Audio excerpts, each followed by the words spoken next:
నమస్తే, welcome to story board.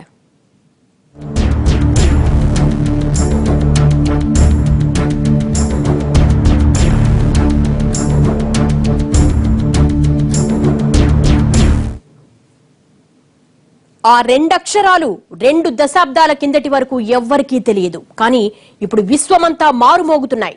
Modi అంటే పేరు కాదు, అదో బ్రాండ్ అన్న రేంజ్ కు దేశాన్ని తనలోని ఆవేశాన్ని తీసుకెళ్లిన వ్యక్తి ఆయన. నరేంద్ర దామోదర్ దాస్ మోడీ అంటే ఇప్పుడు తెలియని వాళ్ళు ఎవ్వరూ లేరు. ప్రధాని పీఠమెక్కిన 2.5 ఏళ్లలో భూగోళాన్ని చుట్టేసి ప్రపంచాన్ని, భారత్ ను కొత్తగా పరిచయం చేసిన శక్తి ఆయన.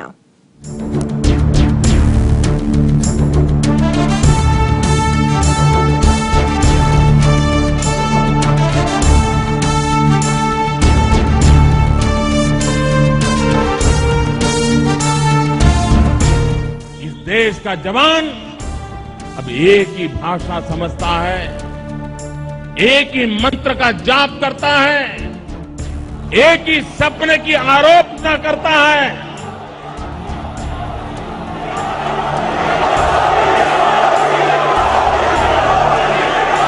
वो मंत्र है, वो सपना है, विकास, विकास और विकास. ఆయన మంచి మాటకారి, కానీ కొంచెం మొండి మనిషి. ఆపైనే అంతులేని ప్రేమ కురిపించగలడు, వెంటనే నిప్పులు చెరగగలడు. దేశ రాజకీయాలను ఏలే వరకు ఆయన ఢిల్లీకి మాత్రం అపరిచితుడుగానే ఉన్నాడు. ఒక్కసారి ఆ ఢిల్లీ పీఠమెక్కిన తరువాత ప్రపంచానికే ఆప్తమిత్రుడైపోయాడు. ఆది నుంచి ఆయన అచ్చేదిన్ ఆశావాదిగానే అడుగులేశాడు. అదే సమయంలో అవినీతికి బద్ధ విరోధిగానే మెలుగుతూ వచ్చారు. ముక్కుసూటిగా వ్యవహరించటం, మొండిగా ముందుకెళ్లిపోవటం, అవసరమైన చోట దూసుకెళ్లిపోవటం ఆయనకు అలవాటు. ప్రత్యర్థులు ఎన్ని విమర్శలు ఎక్కుపెట్టినా ఎక్కడా ఎప్పుడూ దేనికి తలవంచని ధైర్యం ఆయన సొంతం. ఎందుకంటే ఆయన పాలనలో అవినీతి అన్న మాటకు రవ్వంత కూడా చోటులేదు. తన 2.5 ఏళ్ల పరిపాలనంతా పారదర్శకంగా ఉంచిన ఈ తరం ప్రధాని ఆయనొక్కరే అనటంలో ఎలాంటి అతిశయోక్తి లేదు.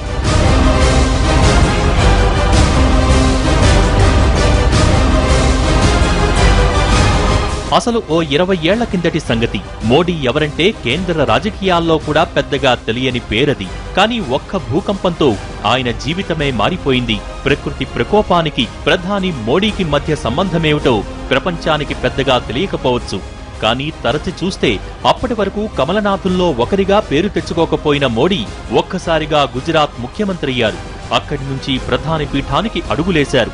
ఇప్పుడు దేశ ప్రధానిగా ఓ కొత్త చరిత్ర సృష్టించుకుంటూ ముందుకు సాగుతున్నారు మోడీ.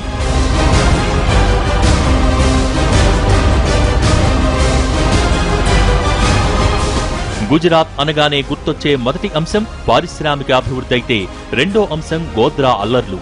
ఈ రెండూ మోడీ హయాంలో జరిగినవే. 2001లో కచ్ భూకంపం తర్వాత సహాయక కార్యక్రమాల్లో చోటు చేసుకున్న అవినీతి ఆ రాష్ట్ర ప్రభుత్వాన్నే కుదిపేసింది. దీంతో ఆపై జరిగిన గుజరాత్ ఉప ఎన్నికల్లో కాంగ్రెస్ జయకేతనం ఎగరవేసింది.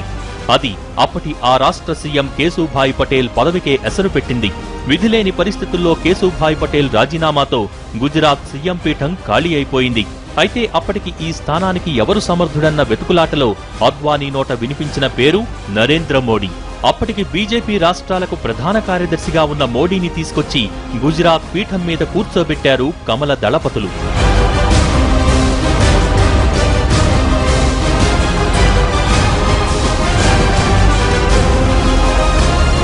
మోడీ గుజరాత్ సీఎం అయిన మరుసటి ఏడాదే గోద్రా ఘటన చోటు చేసుకుంది. దశాబ్దంన్నర దాటినా ఆ నెత్తుటి మరకలు నేటికీ మోడీని వదిలిపోలేదు. సుదీర్ఘ దర్యాప్తులు, సునిశిత పరిశీలనలు, దర్యాప్తు నివేదికల తర్వాత మోడీ ఈ కేసు నుంచి క్లీన్ చిట్తో బయటకొచ్చారు. ఈ ఘటనలో మోడీకి సంబంధం లేదని కోర్టులు తీర్పివ్వటానికి 9 ఏళ్లు పట్టినా జనం మాత్రం ఆయనకు ఏడాదికే క్లీన్ చిట్ ఇచ్చేశారు. 2002 గుజరాత్ ఎన్నికల్లో మోడీకి గుజరాత్ ప్రజలు జయకేతనం పలికారు. అక్కడి నుంచి అప్రతిహతంగా 2012 వరకు 4 సార్లు మోడీ గుజరాత్ సీఎంగా గెలుచుకొచ్చారు.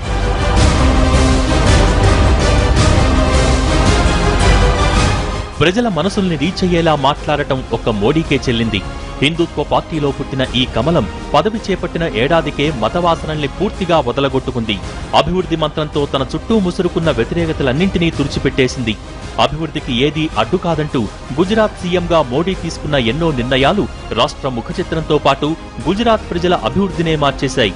వైబ్రెంట్ గుజరాత్ అంటూ ప్రపంచ పరిశ్రమలకు ఆహ్వానం పలికిన మోడీ విధానాలు దేశవ్యాప్తంగా ఎన్నో రాష్ట్ర ప్రభుత్వాలకు ఆదర్శప్రాయంగా నిలిచాయి.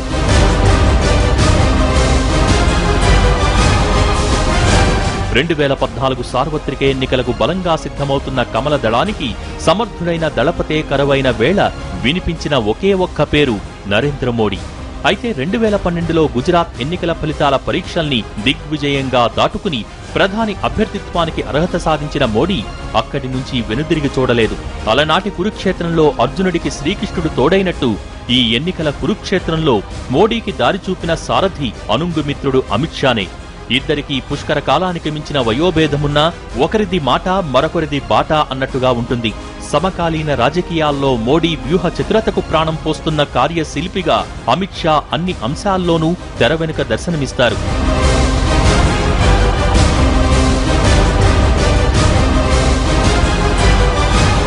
అలా కేంద్ర రాజకీయాల్లో మోడీ వేసిన తొలి అడుగే ప్రభంజనమైంది.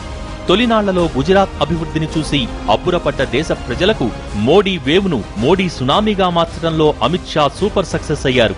అప్పటికి కేంద్ర ప్రభుత్వాలంటే లక్షల కోట్ల అవినీతి, కేంద్ర మంత్రులంటే కనీసం ఒక్క స్కామ్లోనైనా పేరు రాయించుకునేవాళ్లన్న పరిస్థితి ఉండేది. అలాంటి టైంలో దేశవ్యాప్తంగా వినిపించిన ఒకే ఒక్క ప్రత్యామ్నాయం మోడీ. 2014 సార్వత్రిక ఎన్నికల ప్రచారంలో మోడీ చేసిన ప్రసంగాలు జనాన్ని ఉర్రూతలూగించాయి. నిజానికి ఆ ఎన్నికల్లో బీజేపీ విజయానికి మూల కారణం మోడీ ఒక్కరే. ये देश बदला जा सकता है, ये देश में विकास हो सकता है। अगर हमें भारत को फिर से विश्व गुरु बनाना है तो बंगाल ने राष्ट्र गुरु के पद को हासिल करना होगा, बंगाल को उस ऊंचाई पर ले जाना होगा। देश के सम्मान को, स्वाभिमान को बचाने का काम मेरा किसान कर रहा है। మూడేళ్ల కిందట ప్రజలకు ఏం కావాలో అదే మోడీ ఇస్తామన్నారు. ఛాయ్వాలాగా వచ్చి దేశ ప్రధాని పదవికి పోటీ పడుతున్న నాయకుడిగా తనను తాను పరిచయం చేసుకున్నారు. జనంలో ఒకటిగా ఉంటూనే ప్రచారం చేశారు. కలివిడిగా ఉండే తత్వం, మాటలతో ఆకట్టుకునే విధానం, అన్నింటినీ మించి గుజరాత్ను పారిశ్రామికంగా అభివృద్ధి చేశాడన్న ఇమేజ్ బలంగా ప్రజల్లోకి నాటుకుపోయింది. దీనికి తోడు ఇలాంటి నాయకుడైతే దేశాన్ని అభివృద్ధి బాటలో నడిపించగలడన్న నమ్మకం కుదిరేలా అచ్ఛే దిన్ మంత్రాన్ని పఠించాడు మోడీ. దీంతో ఆసేతు హిమాచలం మోడీ జపం చేసింది. 282 స్థానాల్లో బీజేపీ జయకేతనం ఎగురవేసి మోడీ భారత 14వ ప్రధానమంత్రిగా ప్రమాణ స్వీకారం చేశారు.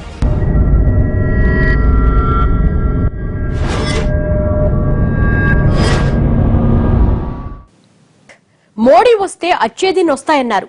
ఆయనొస్తే కష్టాలన్నీ తీరిపోతాయనుకున్నారు. ఆయనొచ్చి 2.5 ఏళ్లైంది.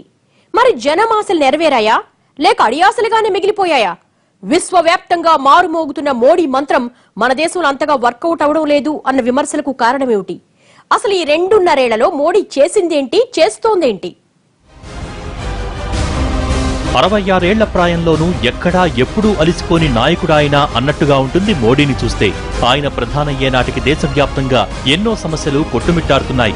అప్పటికి 10 ఏళ్లుగా అధికారంలో ఉన్న 2 యూపీఏ ప్రభుత్వాలు అవినీతి సాగరంలో మునిగిపోయాయి. నిత్యావసరాల ధరలు చుక్కల్ని దాటాయి.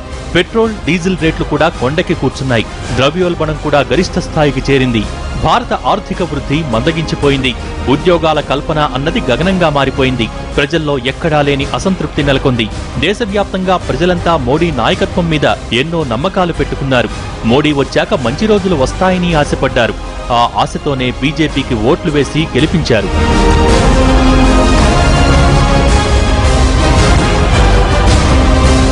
మోడీ ప్రధానయ్యే నాటికి దేశంలో సాల్వ్ చేయాల్సిన సమస్యలు కొండలా ఉన్నాయి. వాటన్నింటినీ ఒక గాడిలో పెట్టి దేశాన్ని అభివృద్ధి దిశగా ముందుకు నడిపించే సత్తా మోడీలో ఉందని ప్రజలు ఆశలు పెట్టుకున్నారు. అప్పటి వరకు అవినీతిమయంగా మారిపోయిన దేశ చరిత్రను మోడీ తిరగరాస్తారని కలలు కన్నారు. ఉద్యోగాల కోసం పాకులాడే దుస్థితి నుంచి మంచి ఉద్యోగాలే వెతుక్కొచ్చే పరిస్థితి కల్పిస్తారని యువత మోడీ మీద నమ్మకం పెట్టుకుంది. ఇక వాటికి అనుగుణంగానే 2.5 ఏళ్లుగా మోడీ వేసిన అడుగులు కూడా సాగుతున్నాయి. చాలా అంచనాలు పెట్టుకున్నారు. అంతకుముందు జరిగినటువంటి దుష్పరిపాలన పోయి చాలా మంచి పరిపాలన వస్తుంది, మోడీ ఇస్తాడనేటువంటి ఆశలు పెట్టుకున్నారు. అయితే ఒకటి, మరి దేశంలో అవినీతిని అంతా లేకుండా చేశాము, నిర్మూలించామని చెప్తున్నారు మోడీ గారు. అవినీతి ఆయన వరకు వేరే ప్రధానమంత్రుల మాదిరిగా, వేరే ముఖ్యమంత్రుల మాదిరిగా రోజుకు రోజు కోట్ల రూపాయలు సంపాదించుకొని మూలన వేసుకుంటున్న పద్ధతుల్లో ఆయన పోవడం లేదు. అంతవరకు ఆయనను అభినందించవలసిందే. కానీ ఇతర కార్పొరేట్ శక్తులు పెద్ద ఎత్తున మరి ధనాన్ని దోచుకుంటుంటే మాత్రం ఆయన చూస్తూ ఊరుకున్నాడు. ఉదాహరణకు ఇప్పుడు మన దేశం నుంచి లలిత్ మోడీ భారతదేశం నుంచి చట్టాలకు ధిక్కరించి బయట వెళ్ళిపోయాడు. అదేవిధంగా విజయ్ మాల్యా కూడా బయట వెళ్ళిపోయాడు. వాళ్ళు వెళ్ళిపోతుంటే ఈ ప్రభుత్వం ఏం చేసిందని నేను అడగదలుచుకున్నాను. తన ప్రమాణ స్వీకారానికే పొరుగు దేశాల ప్రధానులను ఆహ్వానించిన మోడీ అక్కడి నుంచి విశ్వ నరేంద్రుడిగా ఎదుగుతూ వచ్చారు. 2.5 6 ఖండాల్లో 43 దేశాల్లో పర్యటించారు. ఏకంగా ఏ భారత ప్రధాని వెళ్లని రేంజ్లో 4 సార్లు అమెరికా టూర్లేశారు. ఒకసారి అమెరికా అధ్యక్షుడినే తన హయాంలో భారత్కి రప్పించుకున్నారు.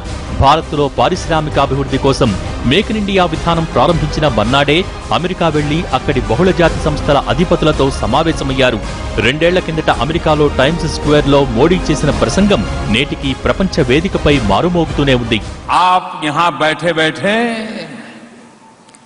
सारी दुनिया को बदलने के लिए मजबूर कर रहे हैं, और जो बदलने से इनकार करेगा, जो बदलना नहीं है ये तय करके बैठेगा, वो 21वीं शताब्दी में इरेलेवेंट होने वाला है.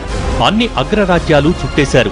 Britain, German, Australia, Iran, UAE, France, China, Russia ఇలా ప్రపంచంలో అన్ని కీలక దేశాలను చుట్టేశారు. పొరుగు దేశాల్లోనూ అడుగుపెట్టారు. అంతెందుకు, హఠాత్తుగా పాకిస్తాన్ వెళ్లి నవాజ్ షరీఫ్ ఇంటికెళ్లారు. ఇలా ప్రపంచ పర్యటనల్లో మోడీ ఓ కొత్త చరిత్రనే సృష్టిస్తున్నారు. నిజానికి ఏ భారత ప్రధాని ఇంత వేగంగా, ఇంత స్థూలంగా ఇన్నేసి దేశాలు పర్యటించలేదు. అందులోనూ అగ్రరాజ్యానికి 4 సార్లు వెళ్లిందీ లేదు. దశాబ్దాలుగా మనకు పక్కలో బల్లెంలా ఉన్న చైనా, పాకిస్తాన్లకు ఇంత దూకుడుగా వెళ్లి సమాధానమిచ్చిందీ లేదు. నిజానికి ఈ ప్రపంచ టూర్లతో మోడీ భారతదేశ చరిష్మాను ప్రపంచానికి కొత్తగా పరిచయం చేయటంలో సక్సెస్ అయ్యారు.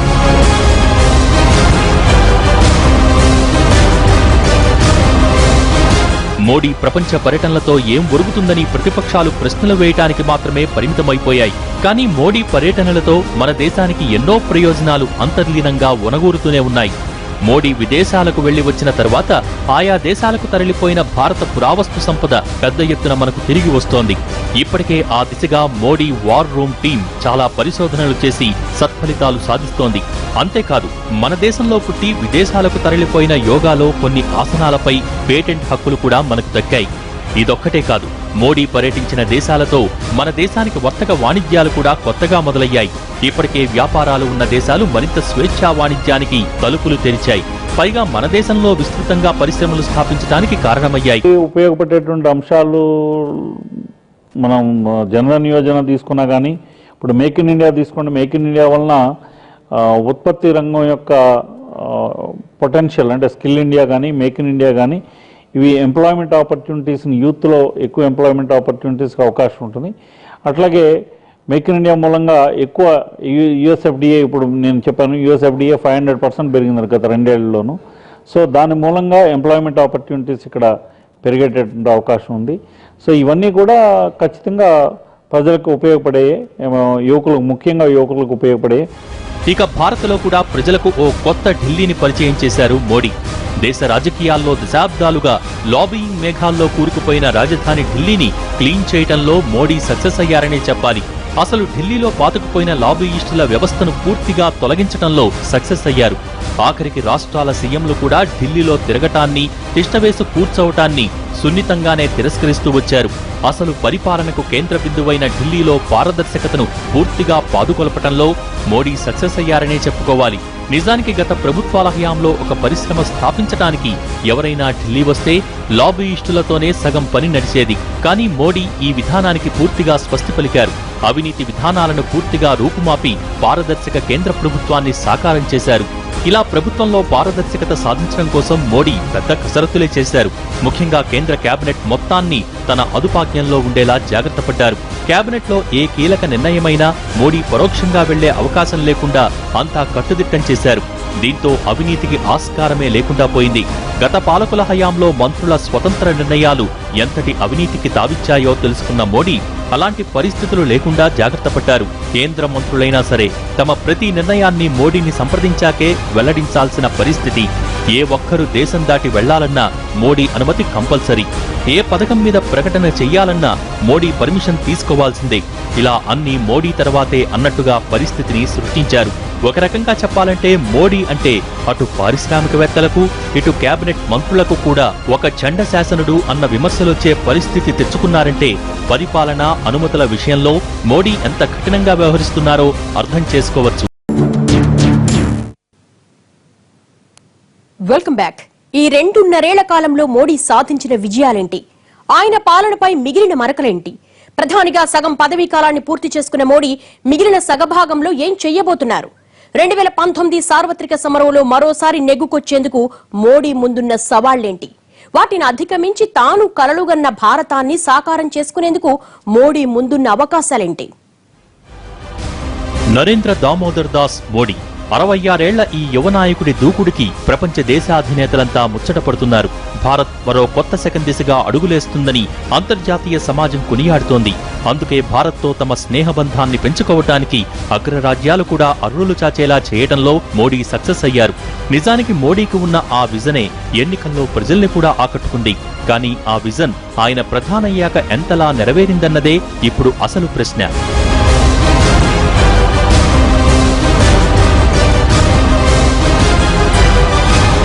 మోడీ రాకముందు జనం ఎన్నో కలలు కన్నారు.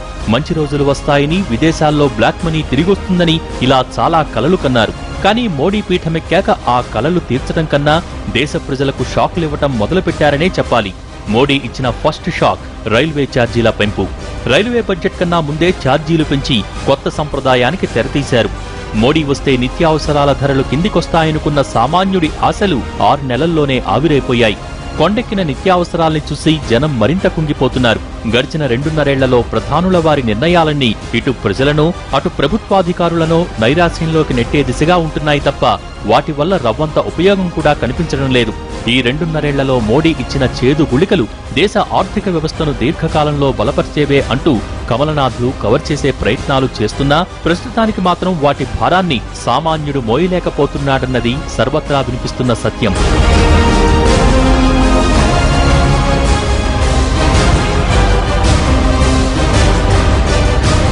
మోడీ కనీసం అంతర్జాతీయంగా తగ్గిన చమురు ధరల లాభాల్ని కూడా ప్రజలకు అందకుండా చేశారన్న విమర్శలు ఉన్నాయి. మోడీ వచ్చిన తర్వాత Swachh Bharat, make in India వంటి బలమైన నినాదాలు తప్ప ప్రజలకు ఉపయోగపడే విధానాలేవీ అమలు చేయలేదన్న విమర్శలు చాలానే వినిపిస్తున్నాయి. దేశంలో పారిశ్రామిక పురోగతికి కానీ దేశ పునర్వికాసానికి కానీ బాటలు వేసే బలమైన విధానపరమైన నిర్ణయం ఒక్కటి తీసుకోలేదన్న విమర్శలు ఉన్నాయి. ఈ 2.5 ఏళ్లలో దేశంలో అవినీతి అంతం మీద పెట్టిన దృష్టి కనీసం సామాన్యుడి కష్టాల మీద పెట్టలేదని అంటున్నారు రాజకీయ విశ్లేషకులు. కానీ మోడీ పరిపాలన పట్ల 100కి 100 మార్కులు వేయలేకపోవచ్చు, లేకపోతే అసంతృప్తితో ఉండొచ్చు.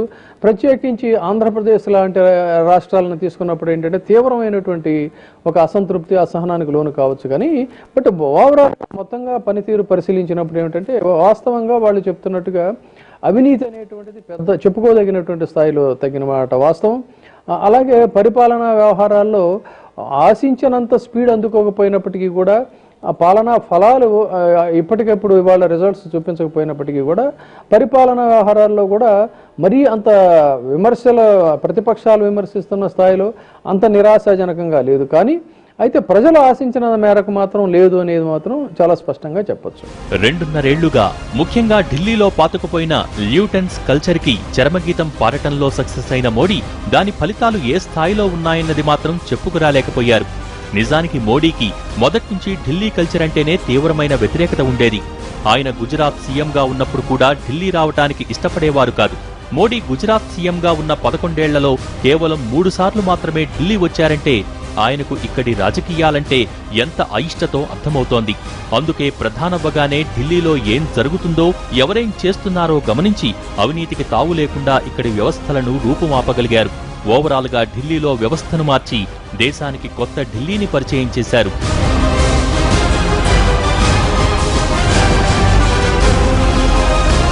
నిజానికి ఈ 2.5 మోడీ మీద పాజిటివ్ గా చెప్పటానికి ఏమీ లేదు, కానీ అలాగని నెగటివ్ గా చెప్పటానికి కూడా ఏమీ లేదన్న విషయం గుర్తుంచుకోవాలి. 2.5 తన మీద కానీ తన ప్రభుత్వం మీద కానీ ఎక్కడా అవినీతి మరక పడకుండా నెగ్గుకు రాగలిగారు.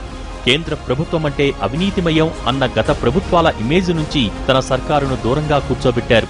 2.5 కేబినెట్ ను క్లీన్ గా ఉంచటంలో మోడీ సక్సెస్ అయ్యారంటే ప్రభుత్వం మీద తన పట్టు ఏ స్థాయిలో ఉందో అర్థం చేసుకోవచ్చు. అయితే కేవలం అవినీతిని అంతం చేసినంత మాత్రాన వచ్చే ఎన్నికల్లోనూ ప్రజలు ఓట్లేస్తారని అనుకుంటే పొరపాటే. ఇప్పటివరకు ఏ మకిలి అంటకుండా నెట్టుకొచ్చిన మోడీ జనం మనసులు మాత్రం పూర్తి స్థాయిలో గెలవలేకపోయారన్నది మాత్రం కఠోర వాస్తవమే.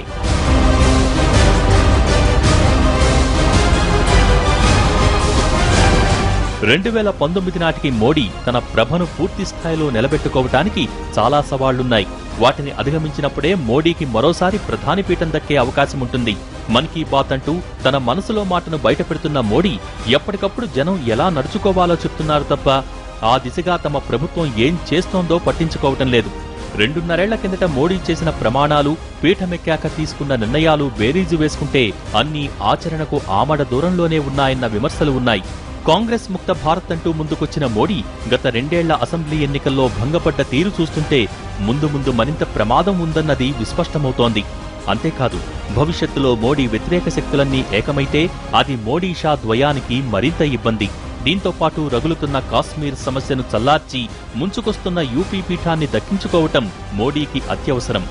ఈ సవాళ్లన్నీ దాటుకుంటూ రావటమే కాదు, వాటితో పాటు సామాన్యుడికి చేరువయ్యేలా ప్రభుత్వ పథకాల్ని తీసుకువెళ్లడం, ఎన్నికల వాగ్దానాల్లో సగమైనా నెరవేర్చుకునేలా నిర్ణయాలు తీసుకుంటే 2019 పీఠం కూడా మోడీదే. ఇది వాళ్ళ స్టోరీ బోర్డ్. మరో